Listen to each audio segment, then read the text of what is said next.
This video is going to be all about audio.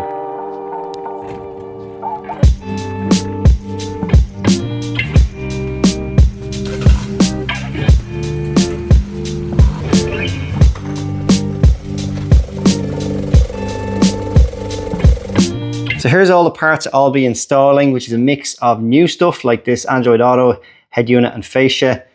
We're also going to be putting in some sound deadening.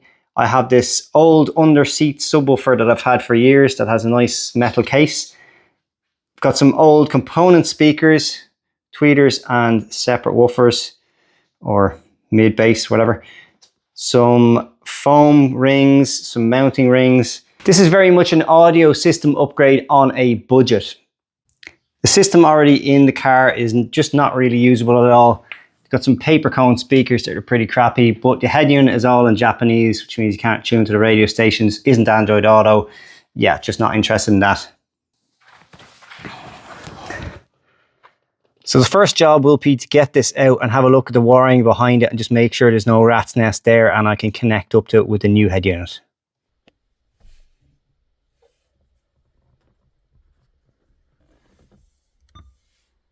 Still thinks it's in Japan.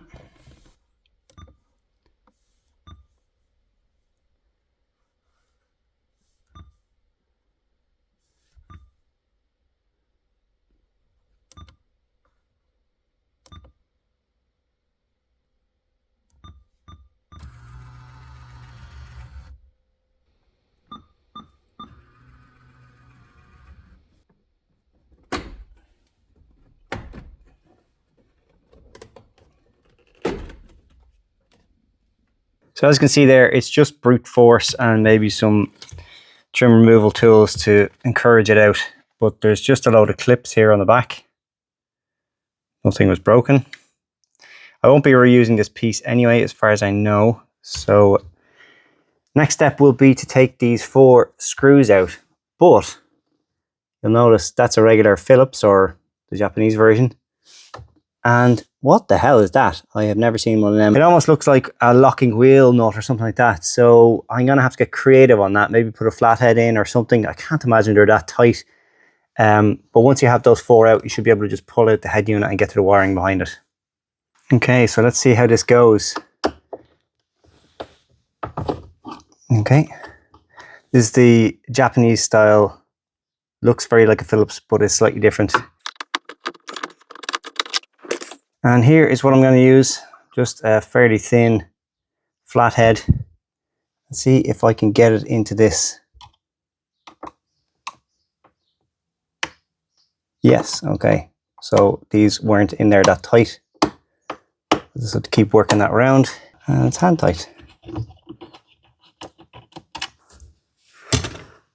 Yeah, so that is a new one for me. In the bin. Oh, that's dusty back there. Aerial. I think I have to give this a clean before I even start looking at the wiring. Look at this dust. Manky. So first things first, I want to check that this is definitely the right wiring loom for my car. This blue color is looking promising for going in here. Okay, that seems to be the right fit. And these are all the other looms that came with it. These are 2 USB ones. Microphone.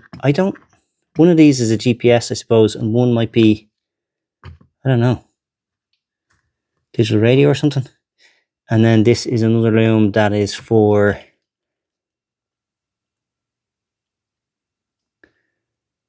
connecting some of these looms too, and also for line out and line in, which will be useful for the subwoofer. There is also another loom on top of all this, which is for a rear camera, which I will be installing back here somewhere, maybe just under the number plate here where it's not really visible.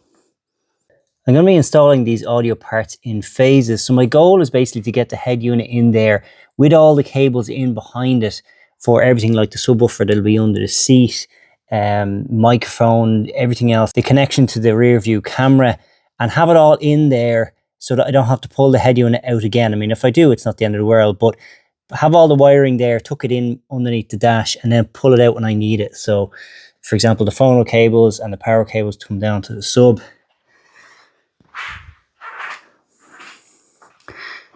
So bearing that in mind, I have installed the rear view camera, which bolted onto the light here in the back.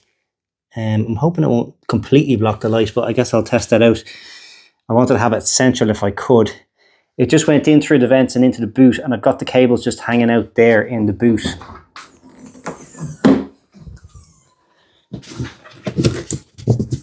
So they're just sitting here ready for the next phase. Likewise, I'll put the other end of the connection here for the camera and kind of hang it down underneath the dash. I'll leave the stock speakers in. Basically, I just want to run everything as is with the new head unit and the existing speakers and just make sure everything works. The next phase after that will be to pull out all of the interior carpet that I need to get access to here, to put in the sound deadening and to run the cables down for the camera and subwoofer. Take the door cards off, put the speakers in here, but also take this door card off so I can get into the door skin, the inner door skin, and put sound deadening there as well. My plan is to not completely cover these doors on the inside with the sound deadening, but just to put on sections of it to reduce some of the vibrations. So front and rear, I have to decide where else I want to do it. I'm thinking it'll be down here on the floor pan, at least in the front. I don't think I'll do it on the rear. I'll have to see. And then possibly like a flat panel like that, this on the inside of here. It's a large kind of flat panel. I'll go into more detail on that later on. I did find a really cool place to put the microphone. So there's this little panel up here. I don't know what its purpose is normally, but basically there's this kind of perforated area. And I thought it might be for like an interior temperature sensor or something like that. But when I took it off, there's nothing in there. So the microphone slots in there really well. Hopefully this will be able to fit in with all the clip and everything there, because it kind of holds it in place. And I'll be able to run the wiring down and around the pillar and down in behind the stereo there.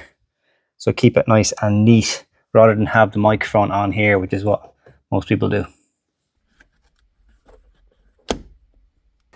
Well, I've attached all the wiring to the back here and it's ready to be inserted in. The last thing to do is to transfer these vents over from the old one to the new one.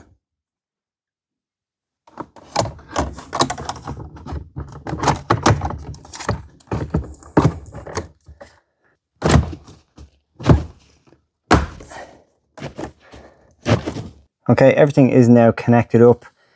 GPS, microphone, cables here for the rear view camera, USB cables, subwoofer cabling.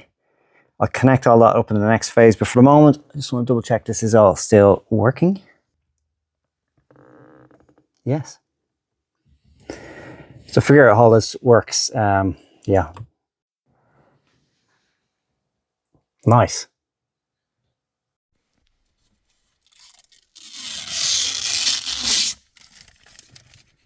Satisfying. So to take out some of the tinniness of the car and some of the vibrations on the panels, I'm going to be putting in some of this butyl sound deadening stuff. But I don't really want to impact one of the biggest selling points of this car, which is its lightness. So I'm going to start small and I'm only going to use 5 kilos, which I have in various different sizes, which will only cover partially some of the panels and take out some of the initial vibration. It's not going to have a dramatic effect on the overall noise, vibration, harshness of the car, but just take the edge off a little bit and not add a huge amount of weight. I'm just in the middle of all this sound deadening. I just want to show you one thing to show you a real example of what difference it can make to putting sound deadening on panels. So here we have the front door, which I have put sound deadening on, and the rear, which I haven't. So here's the sound from the rear door. And here's the sound from the front door.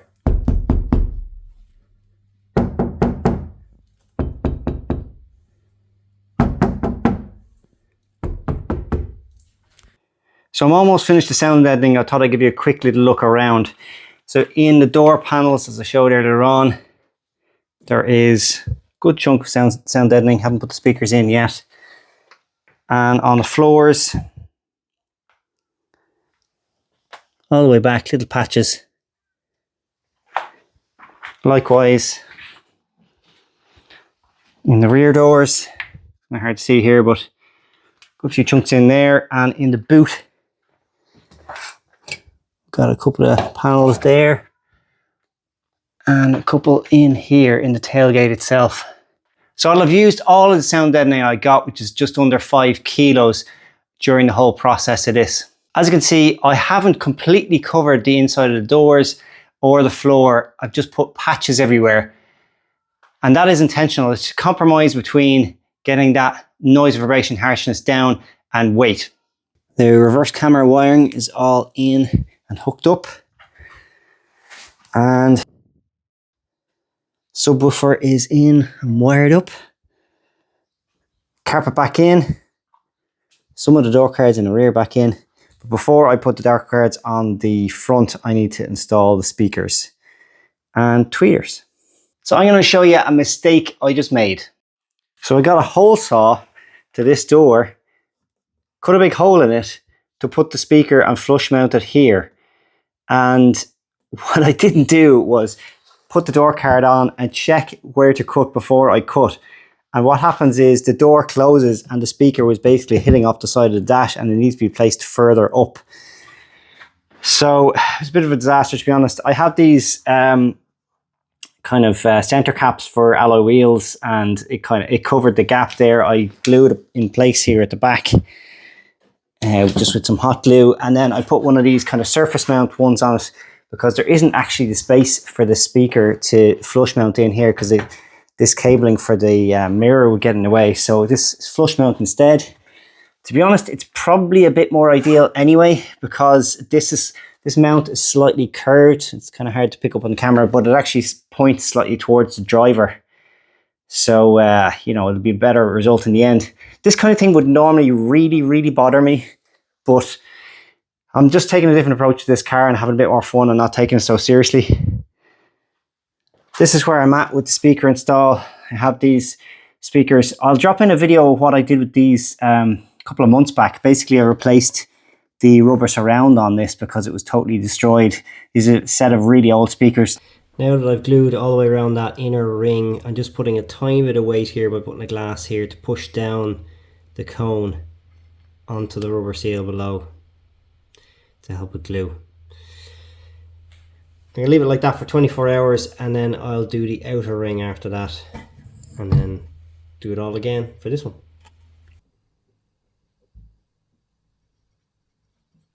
This is a crossover. It'll run up to the tweeter up here. So this will be the kind of mid bass and then the sub down here. Progress is being made. I'm going to try one of these foam surrounds. I've never tried one of these before. Basically, you mount it to the surface of the speaker. And the idea is that the sound doesn't get lost within the door card and it comes directly, it's kind of forced directly out of the door card and have better sound. What I don't know is, you know, is there going to be enough room to actually mount that like that? I think what will probably end up happening is I'll have to cut this down because it's quite chunky, as you can see. So here it is, all finished. You can see the tweeters and the disaster of the hole underneath it. As you can see there, you just don't notice it once the door is closed. You can see over the far side there as well. So I'm happy with that. Door speakers also done, and subwoofer hiding under there. I also added a dash cam up here. The reversing camera is a bit of a mixed bag. Turns on very fast. It's bright and clear. Especially at night, actually, it's pretty good as well. But it's just a little bit blurry. Resolution isn't fantastic. It says it's 1080p. To be honest, it's perfectly fine and better than most cars for the reversing camera. But I was hoping it would be a little bit sharper.